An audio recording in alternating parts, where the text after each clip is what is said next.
Welcome to the Van Rap Radio. Welcome to the Van Rap Radio. Nangadzina ngadwani duka nsuwana ni mwana ndwa manguni. Sewe zorari bas dozo ndi mafungo pedzi.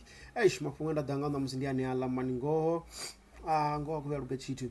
I've just checked the update of the coronavirus and ndiko wono raba twash. Namuzi chifindiso zezobo. Ye nombora na muzi yombo dido fupa. Rio jumpa ngela ndila inengo. Atiko kono fesesa. Korna musi ndiko kono nombora ile nyombo didzura hane pala ka 554. Rich kwamba zwino. Nizo kwamba zori ro jumpa ngana nga 152. Ubakhala munoba udakhala namusi.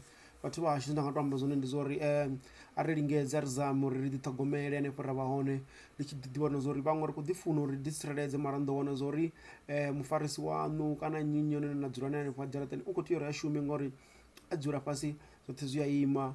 So we faced with the challenge ine namse barama possible diambozlana zwila una dzimwe businesses dzine ngotwa mbango adzingo kwamiwa ndadzinga survive without people working and people won't eat. So rizvahani zorari zvino ngatamba zondi zori ari tagomele protective gloves na zote na sanitizer ari zamuridzi wane ari ne permission noko rinekedza ari chimopongo dzirengisa ngorotamba ngomuna wa health minister wa health zweli mkizo odito ambara hava fetu arogonya ngala bibili fedzi ubvakala muno wa nomboro ndofupa kela. So saizo riko yakati lockdown zono tamba zoneti majita ke rangani grocery ya veo nanga zote sangwango ranga zubia nyana na zichikhala wala ba yamba bono da na stock zote zoro na mini zote ni make sure zizihone ti let's make sure arikongota zo bazisiwa hapo ni make sure zote ninazo ni sorted arikoda bani bondo kunya zimbondo don't nakeza tangara for the good every man for himself. So zona ngatambo zondizori bathu bash asikonera tagomera vasongomangara man lino lo diandira apa man salanga half asione corona.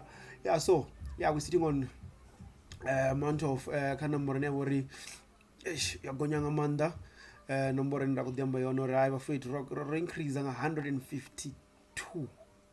So we're sitting on 554. Nani kadwani duka nsuwana ni ngona ndwa manguni basimwe ngoriteberera ne pala ka Twitter ndi nema kana bar Venda Radio Limpopo Online TV ndi Twitter heads kana bar cheka ka Facebook Limpopo Online TV Venda Radio badidawa cheka na munne bar ndi nema wangwana ka WhatsApp 0826937124 artikana rusumana dzenendira ribona zori buladzo ri bukundisana. And then lengwe la fungo kele bathu babili ko bono diba ICU. So zwino because of this disease una watu babili for South Africa nako fi ba ICU and izino zakoro jena zwino ndikamba na bana epa zomudito jena zokusumbeza. So ari tagomere ratangana futhi usikale basihangwe online party is about to go down. Look out for that ngoro majita kuita zeneso nda